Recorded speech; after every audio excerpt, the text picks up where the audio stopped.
everyone, and welcome back to my channel. If you are new here, then I welcome you. If you love watching handbag videos and a little bit of this and that, then certainly hit the subscribe button. But let's go ahead and jump into this video. As you all can see by the title, today I am coming on to give you all the 5 steps that I take in having a successful no-buy. Because for me, y'all, I go on no-buys a few times out of the year because for one, I want to be able to pause and enjoy the bags that I already have in my collection. And two, y'all, when it comes to no-buys, it just helps me to stay grounded, you know? Because it is so easy for me to just want everything that I see. I think that's probably human nature, but it is very important to have some kind of discipline. So being on a no-buy definitely helps me out with that. Now, before we get on into this video, I'm going to go ahead and put it out there and say that as y'all know, I love handbags. I will always be a lover of handbags, and I will always purchase a handbag. So just because I am putting this video out, y'all, it does not mean in any way that I am just like over buying handbags. Again, I just think that it's very important for me to not only come on and show you all the reviews and the reveals and the styling, but I think it's also important to know what I do on the back end, on the downtime, you know, when I'm not constantly buying a bag. What steps am I taking to make sure that I am staying grounded and have that discipline? So I did actually pull out my iPad here because I want to make sure that I don't leave anything out. I want to make sure that I am being thorough in this video. So let's go ahead and get on into it, y'all. The very first step that I take, right? The very first step that I take in order to make sure that I have a successful no-buy is one that is probably very, very hard. You know, it is a very hard one, and that is to ignore the sale emails. Now, for me, I'm subscribed to a lot of stores. I do subscribe to a lot of stores. So when I go on my no-buy, I just try to ignore the emails. I don't unsubscribe from the stores because I know that once I am off of my no-buy, I am going to want to be in the know. So what I do, y'all, is I check my emails every day, and instead of actually clicking on an email and opening it up and reading it, I'll just go down and check the boxes on all the sales emails and completely delete them. That is what I do to actually ignore these sales emails. Now, I will say, though, it is very hard for me to do when I am on this space. So if I'm on YouTube or if I'm on Instagram, for example, and I'm scrolling, I run across like a sales ad or maybe a content creator promoting a sale, that is a little bit more harder for me to ignore. So when that happens, y'all, I move on to my next step.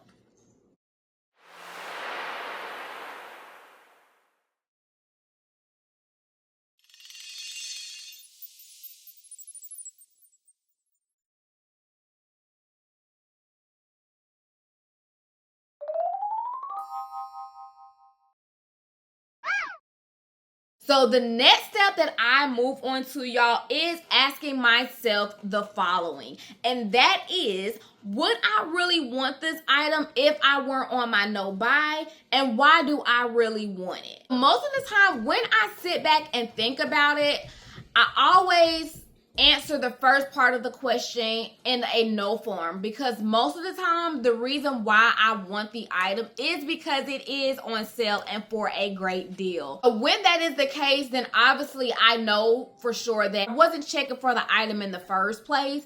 So it really doesn't make sense to break my no-buy to get it just because it's on sale, because again, it wasn't on my radar in the first place. And one thing that you do not want to do when you're on a no-buy is impulse buy. That is pretty much what that is, you know, is impulse buying. So I do, in that sense, try to stay grounded and just kind of ignore those posts when I see them. I do want to give you guys an example of this too.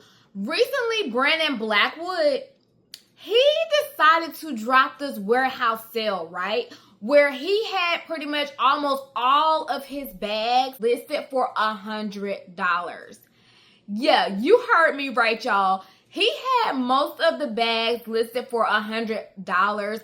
And I was so shocked to see that because I don't think I've ever seen a sale like that before. Like, he had bags that retailed for like $475, $500, but they were on sale for $100. When he actually dropped like the preview of the sale, I went on his website, y'all, because I was tempted. Like, I just had to see this with my own eyes, and I just started scrolling and scrolling and scrolling, and I came across bags that I wouldn't have mind having in my collection. Bags that I really wasn't even checking for before, but because it was going for $100, I was like, why not? Like, why not give the bag a try?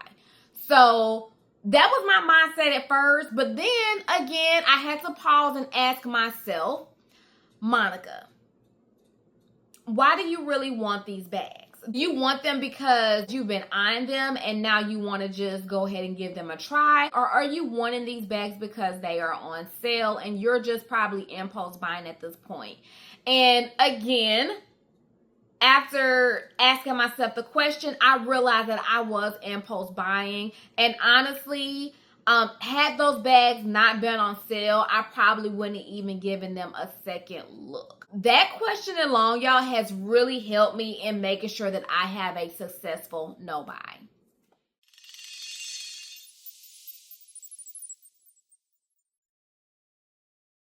Now, moving on to step number 3, the next step, y'all, that I do when I'm on my no buy is limit the type of content that I watch. Now, for me, I absolutely love watching handbag content, y'all. I will watch handbag content all day, but there is certain types of handbag content that I will avoid when I'm on my no buy. That one being watching unboxings. So I do have like specific content creators that I do try to support, and sometimes, you know, they will post unboxing videos.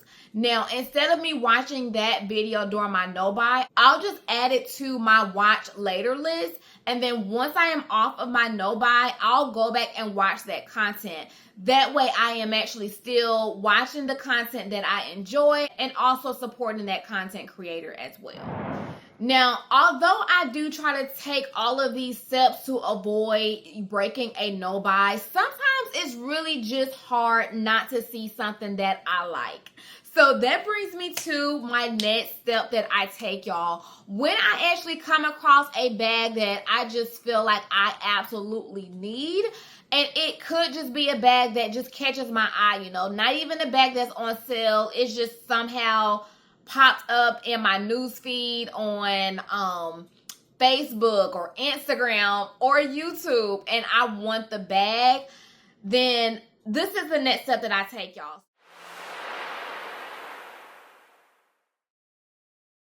So the next step that I take to ensure that I have a successful no buy is to carry alternative bags.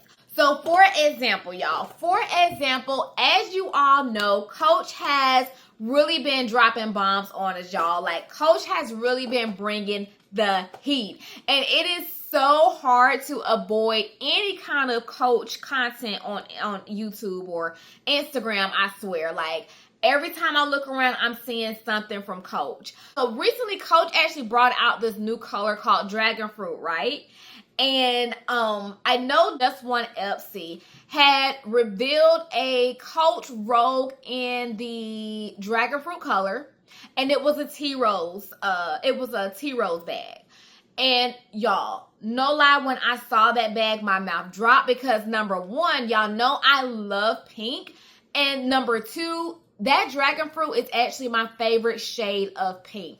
So when I saw that bag, I immediately was like, oh my gosh, Coach is really about to make me break my no buy, and I'm just going to go ahead and give him my coins. So of course that was my initial thought. But again, because I know that I'm currently on a no buy, I just paused and looked into my collection to see if I had any kind of alternative bags that I could carry just to kind of feed that hunger. And most of the time, y'all, when I do that, 9 out of 10, I'm going to find a bag in my collection that I can pull out and carry. So I did just that, y'all. Went into my collection, looked at all of the bags, and the first bag that came to mind, y'all, was this bag right here. This bag, y'all, is everything. This is actually my Coach Rogue in the fuchsia color.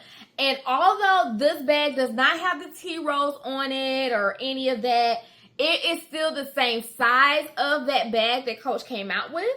And it is also very similar in color. The dragon fruit, I believe, is a little bit brighter, but this fuchsia here, which it is coming up a little bright on camera, but when I saw this bag, I pulled it out and I immediately started carrying it. And now, y'all, when I think back on it, although that dragon fruit robe is very gorgeous, I don't have an urge to want it. Like, I don't want it. And honestly, had I broke my no-buy and picked up that bag, I know that it would have been competing with this bag, and I was going to probably be carrying one or the other more than the other.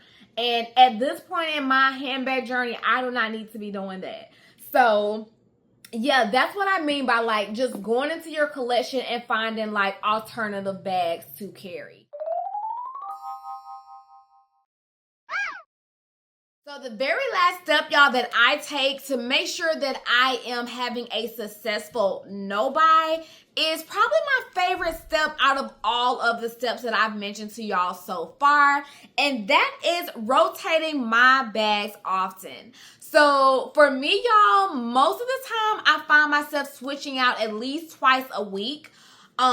Where I would probably start off with like a larger bag at the beginning of the week, and then closer to the end of the week, I'll switch out into a smaller bag, and that's what I'm carrying over the weekend. However, when I am on a no-buy, y'all, I do switch out more often. I actually try to carry a different bag every time I leave the house. That can be anywhere from like 3 to 5 days out of the week, just depending on what I got going on. So in doing that, that actually, number one, keeps things exciting for me. So I feel like I'm always carrying something new. And then number two, that also gives me the opportunity just to use my bags. Although I am a collector, I also like to carry my bags. So that's why that last step is just so much fun to me, because I feel like I really get to use my bags, you know, and get a feel for my bags.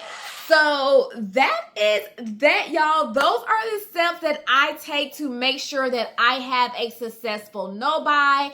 And I will go ahead and admit that this whole journey has definitely been a trial and error. I remember when I first started trying to do no-buys, I would fail like miserably at them. But now that I have my steps down, y'all, the past 2 years have just been good for me. You know, when it comes to doing those no-buys, I have been very successful at them. And again, I do try to do a no-buy a few times out of the year just to keep myself grounded and just to be able to enjoy the bags that I already have. So let me know in the comments, y'all, if you also do no-buys. If you do, let me know the steps that you take to make sure that you have a successful no-buy. I would love to know. And if you enjoyed this video and found that it was helpful, then definitely give it a thumbs up. And I will see you in the next one. Bye.